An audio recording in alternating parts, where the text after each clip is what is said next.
Hey, welcome back to The Craft, where we explore what we're learning about the creative process. I'm Colby, and I'm a music producer and product manager. And I'm Carter, a writer and PhD student at the University of Kentucky.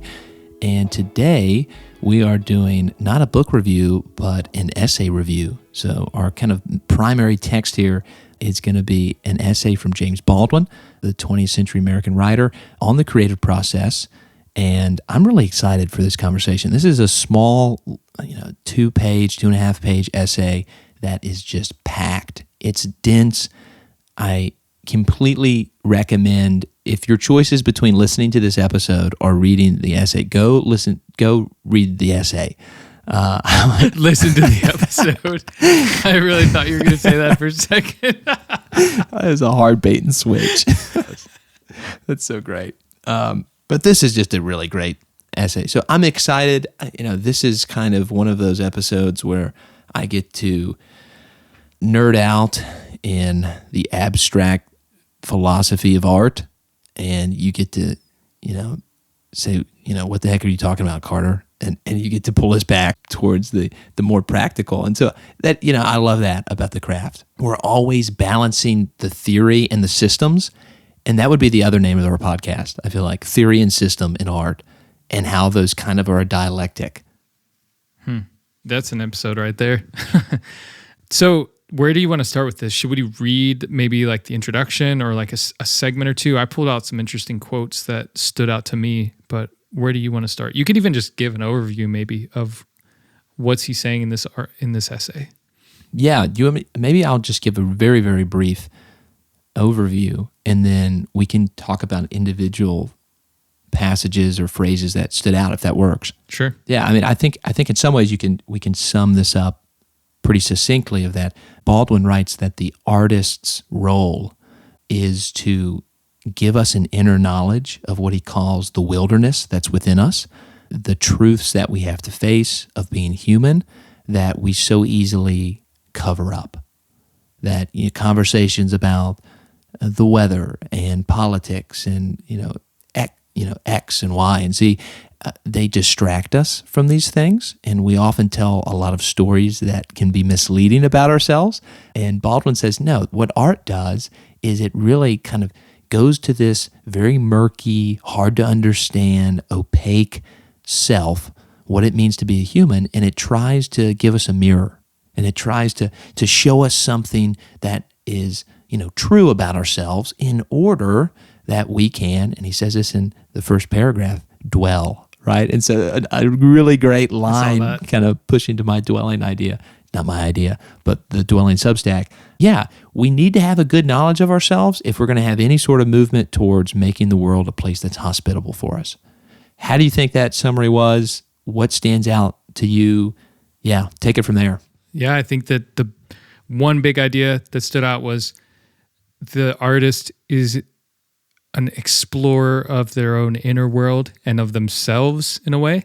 And then the second part of it that maybe you hinted at was that this is more towards the end of the article, where he says they go to war with society in a sense. It's like they do that same inner work of like facing the truth and the ugliness and uncomfortableness that they're struggling with internally.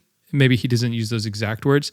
The harder things, the things we don't like to surface internally. Yeah. And then internally in society, looking at the complicated, the messy, the hard things, and then exposing those in a way that we understand ourselves better, which is why he sort of says it's like this war in the sense of society. Like artists are not always honored until they die because they're saying some hard things and some uncomfortable things when they're alive that we don't want to face and confront. And obviously he wrote so much on the subject of race in America and was very active on that topic. And so like even some of that sort of comes in the background of this article. Absolutely. But that whole idea of being, it's interesting because it's sort of this like mirror of the individual and society having sort of like the outer facade and then the internal world. There's those two aspects of both the personal and the global.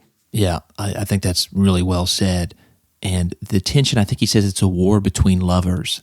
He talks about this relationship because it's like we don't want to face the hard truth sometimes, especially collectively. one, it's difficult to kind of recognize what's happening, below all of this, all these different stories that are floating on. What's really at the heart of things? And he talks about how the artist has to, peel back the, quote, lies to oneself, right? That's what he sees society in. And there's a Heideggerian term he talks about, what Baldwin doesn't talk about, but Heidegger talks about the das Man, or the they, or the one, in a sense that we have all these stories about, well, one should do this, and when one is in this situation, one should do this. And the they, the das Man, are always saying, how things ought to be, and they've got all these stories about what's going on. And Heidegger says, we've got to peel back all these kind of messy stories and the conversations from the they, and he calls it idle chatter, and we've got to get to the thing itself. And that's what he was trying to do in his kind of ontological phenomenology. And with Baldwin, I think he's, rightly saying that the artist has got to peel back all of these things to expose the truth, and I'm using that as, it's a complicated, deep mystery, in order, and this is the cool part, in order that we can actually make progress and have freedom. I love that he ends the essay to make freedom real. He talks about until we can come to grips with history, and this is often what the artist is doing, what happened, we can't really move forward. And so this tension between the artist and the society is so interesting. And then I love that you made the connection, somehow understanding my experience and wrestling with kind of the truth about myself. That's what allows me to diagnose broader society, right? It's not just me standing on the outside and saying, this is wrong, that's wrong, we need to correct this. It has to come from a place of self-realization to understand an external realization. And you totally said that a minute ago. Mm-hmm. Something else that he says, getting into the tactical or the system side, if you will, is artists must be alone. And then he says, the aloneness of which I speak is much more like the aloneness of birth or death. It is like the fearless alone that one sees in the eyes of someone who is suffering, whom we cannot help. Mm. The state of birth, suffering, love, and death are extreme states, extreme, universal, and inescapable. So it's like he's using these, he's not necessarily talking about being alone in a room and writing, sure, tactically, but more so being alone in a unique experience, I think, or being alone in these vulnerable situations. Like my suffering is unique to me, and so I'm alone here because you didn't go through this circumstance, I did, but then there's a lot of other people that are like me and did go through this circumstance. So by understanding myself as a individual in my alone suffering state, I'm going to make something, a song, a poem, a screenplay that resonates with so many people that have been in that similar aloneness. Did you have any? That's my take on that. That's dead on. What did you think about that aspect, that idea of aloneness? Yeah, that's dead on, and it does connect to Heidegger as well, because Heidegger talks about being towards death, and this idea of instead of trying to always cover up the idea of death, but recognizing that, look, death is something that is real, that we're moving towards, and that I have to face myself. There's the aloneness. And I love he says birth and death, right? You're born and you die in a state of, being, no one else can do that for you, right? And no one goes with you in those moments, right? You are there. And I'm reading this very similarly to how you're reading it, of those are the ultimate questions and the ultimate experiences that we're always covering up. And we're always, we don't want to face those harsh realities, right? We want to try to talk about something else, or, we want to mindlessly, let's take this to modernity. Why do we love reels? Because we don't have to think about anything that is ultimate, right? We're not faced with this question of what does it mean to be human when we're distracted by, a panda falling off a limb or something. And I love the pandas falling off limbs. That's always amusing. But someone's going to pull that soundbite out of context or something. But that's the kind of thing of the tendency for us to do is always be distracted about things that don't matter. And so I think Baldwin here is saying, yeah, the artist, he can't do that, or she can't do that. There has to be a resolute facing of the things that we all must face.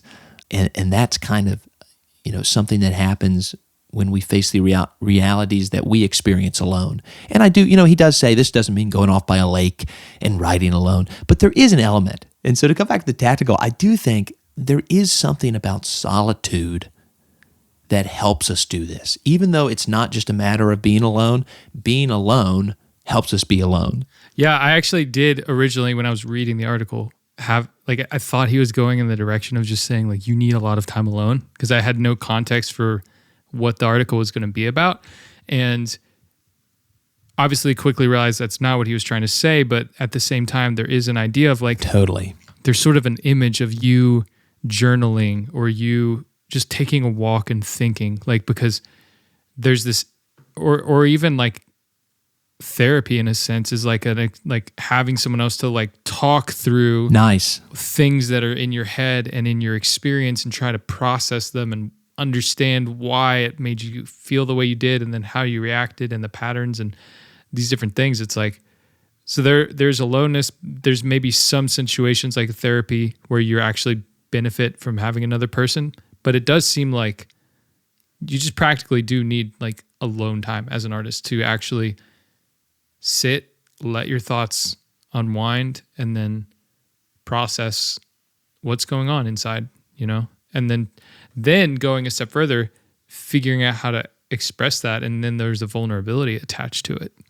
Yeah. Because you're dealing with the real stuff in your heart. That's so good. Another part of this essay that I think is so useful and helpful along these lines is that he talks about how there are some things that we do and we don't have to get down to the root reason of why we're doing them, right? So there's a mode of being, and let's say, just as a way of metaphor, okay, we're going to start to build a bridge.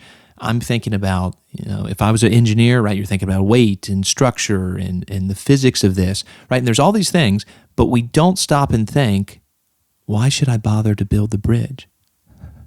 Right? There's a whole question of why bother that literature, philosophy, painting, art is concerned with. And I love that Baldwin does this move. He says, look, there's all these tasks that we do every single day, and we don't ever think, why do I do this? Right? We don't have to, we think about how do I need to get it done? What needs to happen? And he goes, what's great about the artist is they go to the questions and they try to push on those murky, mysterious, human realities that inform all of these other things that we're doing. And so for me, this is right in line with the thing, I think I've mentioned this before on the podcast, what the humanities in education offer, right? I tell students, hey, we get to deal with the world of values and judgments and these questions that don't have answers that are, let's say, derived from an equation. There's no equation about how to be a good friend, but that really matters. And so how do we learn how to be a good friend, right? We go to a world, Husserl called the Lebenswelt, the life world, where we engage with meanings and affections and desires and all these things that are murky, but they're right bedrock to what it means to be human. And so I see almost this as Baldwin giving a defense, right? He certainly thinks society needs this to happen, right? And the society, I think he thinks, needs the artist because they're always trying to prod that murky thing underneath that can't just be captured. Yeah, and that's, I hear the title of this essay, Creative Process, right? And I hear, this is going to be a tactical, how to do something. And it's disarming to read a very philosophical article on why are we doing this? Why are we what is the role of the artist in society?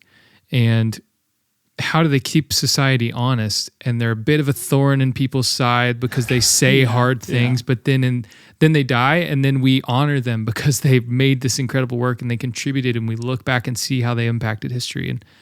And so it was helpful for me to zoom out a little bit and just think about, why create in the first place? Don't always talk about that a lot, but what's the point of being an artist, and how does it tie into the larger community around you and the world as a whole and all humans? And So yeah, that was very helpful. I mean, I am curious to pivot a little bit. Yeah.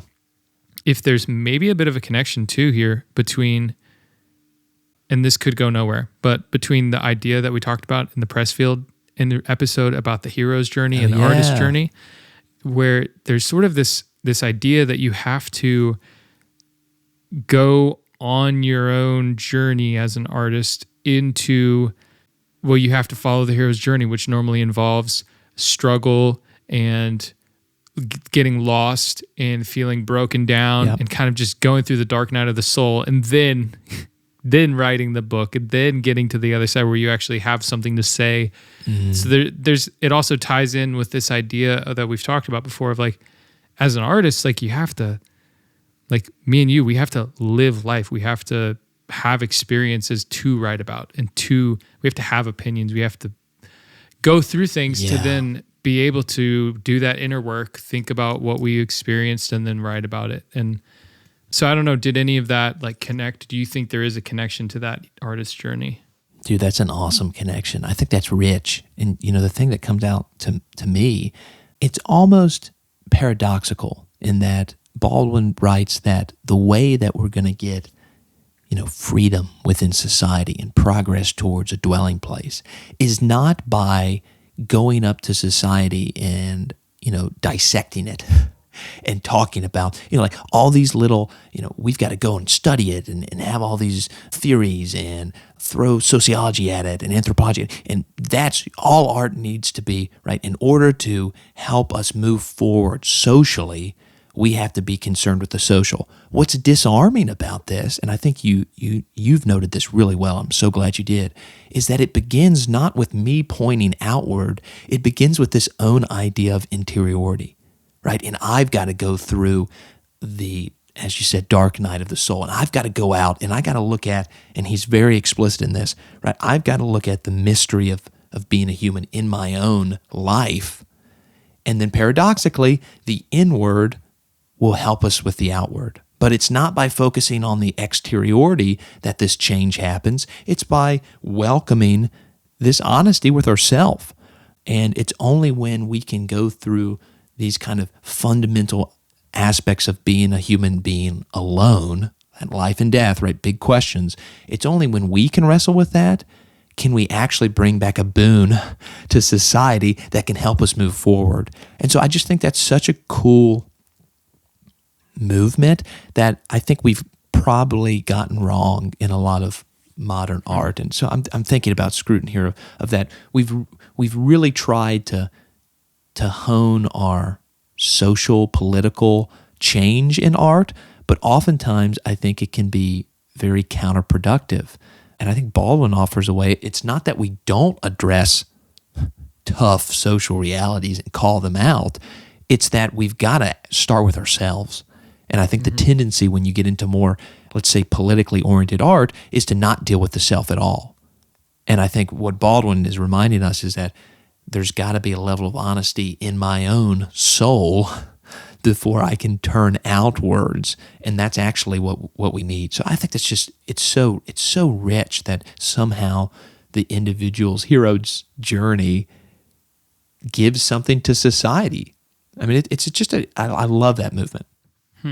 It is interesting because it seems almost like maybe not a prerequisite, but it's like a validator for, just because someone hasn't done that journey doesn't mean that they're unable to point out a wrong in society, but that maybe at the least that it's not a full picture, or that maybe they aren't capable of doing that with themselves too. It's like we respect someone more whenever they can both kind of like, don't dish it out if you can't take it type of idea. Yeah. Like that's the easiest way to explain what's coming to mind in the sense of like, if I go through a journey on my own and I can critique myself and understand my struggles and my problems, then it helps me have a bit of credibility to then critique something else. Whereas if I just critique and I can't critique myself, or there can't be something wrong with me, then there's a one-sidedness to that maybe that I'm just trying to kind of describe what you're saying, trying to process it, but I think that makes sense. You got to remove the log. If we go from, the example from the Gospels, you got to remove the log from your eye to get if it's a speck or even a log in another person's eye, right? There's Sure. I think, a continuity there. The other big thing that I'd love to hear your thoughts on, and maybe it's just an affirmation, is it also gives a weight to like art that we typically don't give it in culture. So typically it's like, oh, your artists are over there. They're over there doing their thing. It doesn't really matter. I mean, what really matters is the hard stuff, economics, STEM, right? This is the stuff that moves and shakes the world. And I love that Baldwin's like, I don't know, he gives the artist a place within society, and that's a big deal. And so I love that part about it. Like, the artist almost works as kind of like a little conscience in a way of like, you recognize there's a certain self-realization that the artist has to take on. And that's an important role. And so I love the dignity that the artist gets within the Baldwin's picture of society. Yeah, me too. I think it was a great article. Highly recommend that everyone read it for themselves and see what they think about it. But I really enjoyed it, and a good like higher level view on creative process, something to like tuck away as we kind of keep chipping away at our definition even. Yeah. It's that whole area of why make art, what is the purpose of the artist, and why are we here, really? Yeah, I mean, I love that we talk about that in the first creative principle, create. I mean, I think that's your conversations we've had, and yeah, definitely recommend the article. Any kind of takeaways that we want to run with here, not like conceptual takeaways, but is there anything kind of practical that was coming to mind, especially as we pursue crafts? I feel like one thing for me has been thinking about defining your theme or your subject as an artist is like a big thing. Like, if you're a photographer, is there sort of a theme, whether it's social or political or something in your faith or whatever the category is, like they're having a theme that ties across your body of work or even in a single body of work, project. Yeah. Isn't it? It's like a question where I've in the past like been like, what should I write a song about, to get really practical? Like, I don't know where to start. And sometimes you need to just have a specific scenario or experience you went through, but then other times like you just need to sit down and come up with something. And so I feel like there's just a very simple takeaway in this for me, which is like, if I'm looking for inspiration, like how can I like just go into recent emotions and like look in like my browser history of my brain and say, okay, what have I been thinking about and what have I been struggling with? Yeah. And saying, okay, these last I've been thinking a lot about this specific type of feeling. It's anxiety or whatever that thing is. Okay, I'm going to write about this just because that's in the history. Maybe that's a very practical way of like tracing very quickly. If you're like, if someone's like me, at least it's a takeaway for me that's a great way to find a starting point for my theme on a piece of work, whether it's songwriting or even like just instrumental music. I could probably use it for that, just inspiration on like exploring an idea with sounds. So that's kind of what comes to mind for me. What about you? That's great. And, it reminds me, just today, Austin Kleon's newsletter talked about kind of how art wrestles with like complex, sometimes like ambivalent emotions where I feel happy, but I also feel sad. Like that's hard to understand. And I think this totally speaks to, Baldwin talks about how the interior is uncharted and it's kind of chaotic.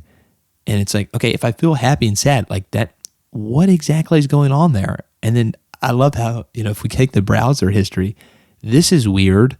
I'm going to poke around in that and I'm really going to try to understand what's going on. And then I'm going to try to capture something that's really complex in my art. And so in some ways it is like, it can be instructive. I love what you said. Find something that you're like, man, I felt anxious. That's usually not the end in it.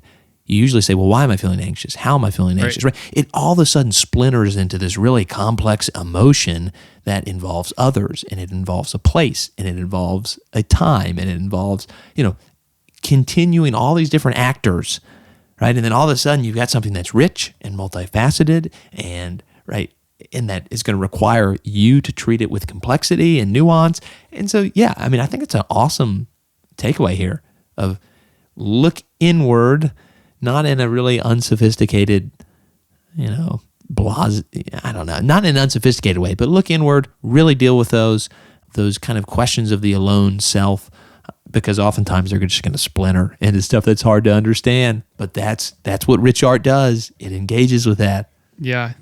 I like that idea too, of just pick the really specific niche down, basically. Like, what is it like to write a song about being anxious and really peaceful at the same time? Or like these dissonant emotions. Like, sometimes you get in these weird places actually trying to dig into that in art, because there's going to be people that resonate with that. A small list. Like, you're really niching down to not just writing about love, you're writing about very specific scenarios. I mean, that's what connects us to these songs that blow up, is like they talk about driving down the street after the thing happens and then this, and it's like they're so specific, and then there's this one little thread that a lot of other people relate to, despite the universal in the particular, you know? And that's the wild thing. You write something that seems so personal and then so uniquely non-identical, and then it hits a chord, because whatever that underlying, whether it's a D chord on a piano or guitar, like different instruments, different people,